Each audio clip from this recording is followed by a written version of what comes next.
A bearded man shoved a trembling girl to the ground, his boot splashing mud across her face. "She's nothing but a street rat," he spat, "worth more sold than saved." The child clutched her ragged toy like a shield. But then a calm, furious voice cut through the storm. Alexander Carter, the cattle baron, stepping forward. "Touch her again," he said, his voice low as thunder, "and you'll regret it." "What would you have done in his place? Tell me your thoughts below." The prairie wind howled, hammering sheets of rain against the vast, empty plains. The sky was a bruised purple, and lightning split the horizon, revealing for a moment the unforgiving landscape. In this territory of hard men and harder luck, where fortunes were won and lost on the turn of a card or the health of a herd, no one wanted to be out in such a weather. But one small figure had no choice. Sophia was only 7, but she had already learned that hunger was a cruel trail boss. Barefoot, her thin legs splashed through muddy cattle tracks, her soaked dress clinging to her trembling body. She clutched a ragged cornhusk doll against her chest, the last fragment of a life she could barely remember. She didn't know where she was running, only that the men shouting behind her at the last settlement had finally given up. Now she was running from the storm, from fear, from loneliness itself. On a rise overlooking the valley, the Carter ranch house stood like a fortress of timber and stone. For most, it was a symbol of untouchable power, a reminder of the gulf between a cattle king and the drifters below. But to Sophia, it looked like the only place left where she could hide. She squeezed through a gap in a split-rail fence, scraping her arms on the rough wood. She crouched behind a water trough, her breath fogging in the chilled air. She might have stayed there until dawn if not for the sound of hoofbeats approaching up the long drive. A powerful black stallion, gleaming even beneath sheets of rain, trotted toward the stables. Astride it sat Alexander Carter. He was 45, a man whose name commanded respect from the dusty plains of Texas to the banking halls of St. Louis. People spoke of him as unshakable, brilliant, and fiercely disciplined. He lived alone in this sprawling ranch house, a solitary king in his own vast empire. As he dismounted, Alexander adjusted his hat against the wind, his mind already on the cattle tallies he needed to review. But then, a small voice cut through the storm. "Sir? May I sleep in your dog's house tonight?" He froze. He turned slowly, his eyes scanning the dim, muddy yard until he found her. A tiny figure, soaked to the bone. Her lips trembled with each word, her eyes both pleading and terrified. "I'll be quiet," she added quickly. "Just until the storm passes." Alexander blinked, utterly unprepared. He had faced down rustlers, negotiated with railroad barons, and stared into the eyes of desperate men. Yet here he was, undone by a child no taller than his waist. He had no dog, the work of the ranch was done by men and horses. But the girl didn't know that. To her, even a dog's house was a palace compared to the storm-swept prairie. He stared at her, his mind turning over images from his own lean childhood. The thought of a 7-year-old braving the night alone struck him like a physical blow. "You can't stay out here," he said finally, his voice firmer than he expected. The girl lowered her gaze. "The barn is fine. I won't make a mess." He felt something twist inside his chest, an ache both unfamiliar and unsettling. "What's your name?" "Sophia," she whispered. He crouched, bringing his eyes level with hers. Up close, he could see the scratches on her arms, the mud caked on her small hands, the way she shivered beneath the soaked calico. But what struck him most were her eyes, dark and wide, filled with a desperate hope that seemed far too old for her face. "Sophia," he repeated slowly. "I can't let you sleep outside. Come in, at least until you're warm." Her eyes widened. "Inside?" she asked softly, disbelief coloring her tone. "Yes." Inside, he opened the heavy wooden door, and warm light from the hearth spilled onto the porch. For years, that door had welcomed only cattlemen and business associates. Now it stood open for a child who had asked only for a corner of shelter. She hesitated. "I'll get everything dirty." "Floors can be washed," he said, and for the first time in a long while, he felt the simple truth of his words. Slowly, cautiously, Sophia stepped across the threshold. Her small feet left wet prints on the polished floorboards. She lifted her gaze to the massive stone fireplace and the elk antlers mounted above it, her mouth parted in wonder. "My name is Alexander," he said, closing the door gently. "You're safe here tonight." Sophia hugged the doll closer and nodded. She didn't thank him. Perhaps she didn't yet trust that she wouldn't be cast out. But in her silence, Alexander felt the weight of responsibility settle on his shoulders.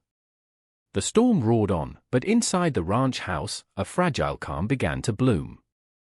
The ranch house was a world Sophia had never known, a place where warmth poured from a great stone hearth and every surface gleamed.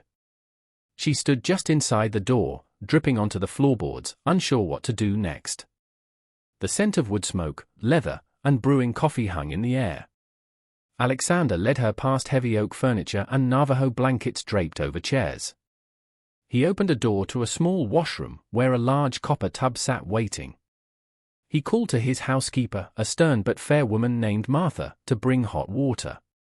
"Warm water," Sophia whispered, as if it were a prayer. Alexander brought out a thick wool towel. "It's for you," he said simply. He handed her a plain cotton shirt, so oversized it reached her knees. When Sophia finally emerged, wrapped in the towel, she looked transformed. Her hair fell in damp waves, her cheeks flushed. Alexander had Martha prepare a simple meal, a bowl of thick beef stew and a piece of cornbread. Sophia sat at the edge of a large wooden chair, her legs swinging. When the bowl was placed before her, she held it with both hands as though it might be taken away. The first spoonful made her eyes close. "It's too good," she murmured.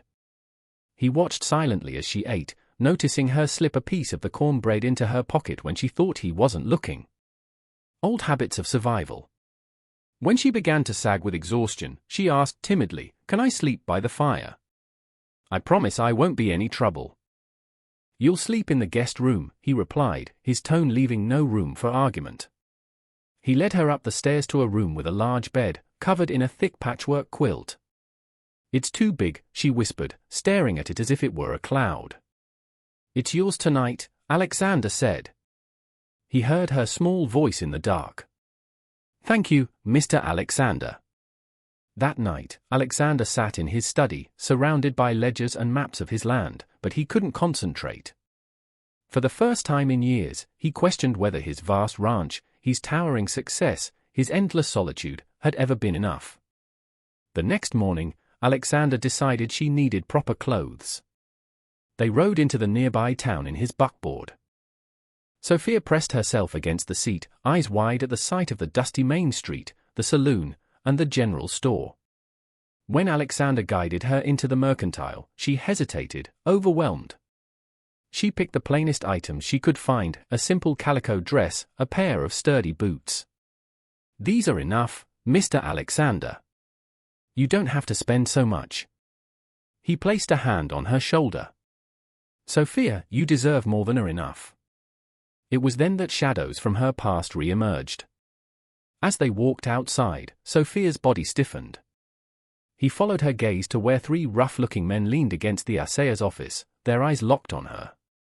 "It's them," she whispered. The largest man, bearded and grinning, stepped forward.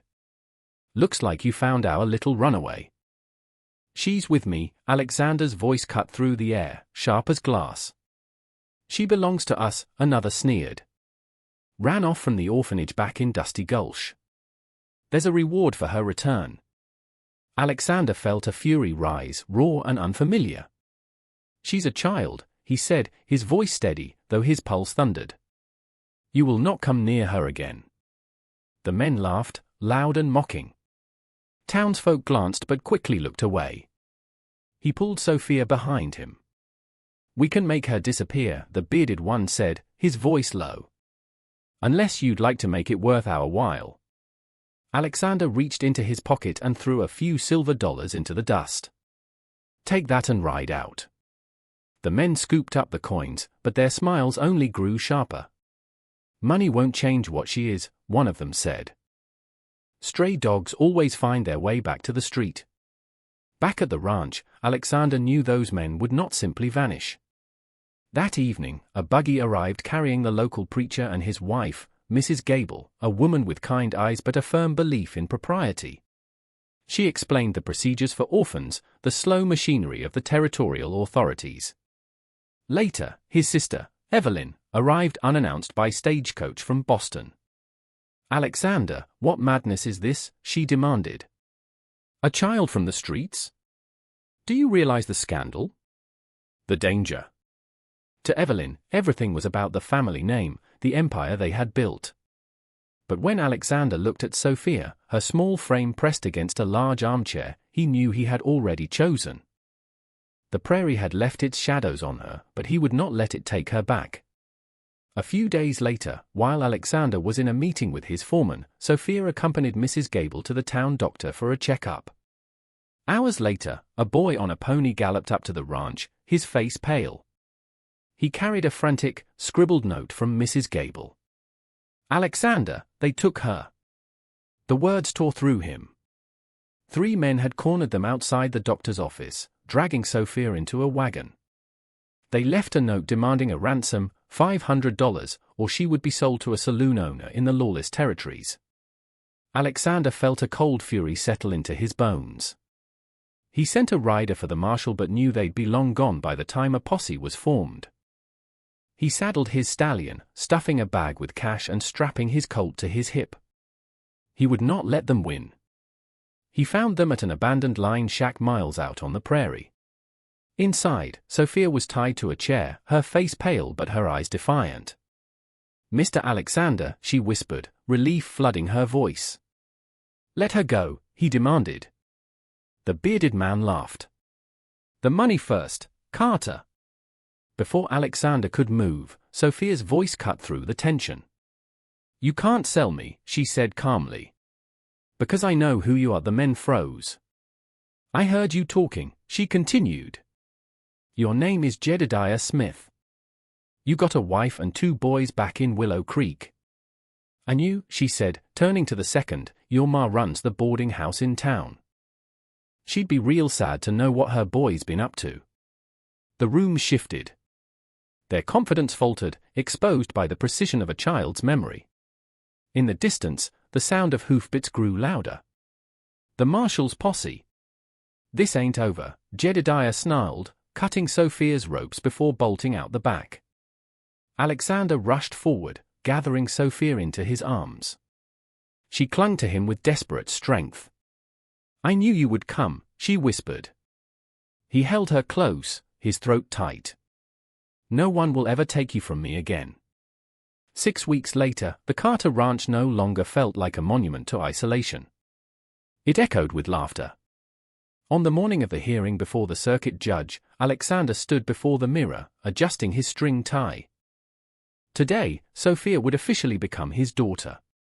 She ran into the room wearing a new blue calico dress.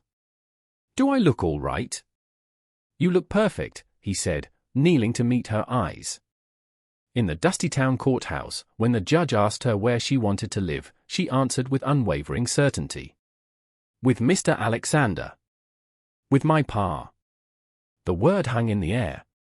Alexander's eyes blurred. The adoption was finalized, and the papers felt heavier than any deed to land he had ever signed. He could not erase the memory of all the other children like Sophia. He founded an organization in her name, Sophia's Home, an orphanage in town that offered not just beds, but warmth, education, and dignity. One quiet evening, Sophia tugged at Alexander's hand and led him to a small corner of the yard. There stood a simple wooden structure, the doghouse she had first spoken of, freshly built and painted. On a small, hand-carved sign was inscribed, "For every child still searching for a home." Alexander knelt beside her. "You asked me once for a doghouse," he said softly. Sophia nodded, her eyes shining. "But you gave me a home." "No," he whispered, his voice breaking. "You gave me one." As the sun set over the vast prairie, Alexander realized the storm that brought Sophia to his door had not been a curse, but a gift. It had shattered the walls of his solitude and filled his life with the one thing he had never dared hope for: love. The Carter Ranch was no longer the lonely empire of a cattle baron. It was the home of a father and his daughter.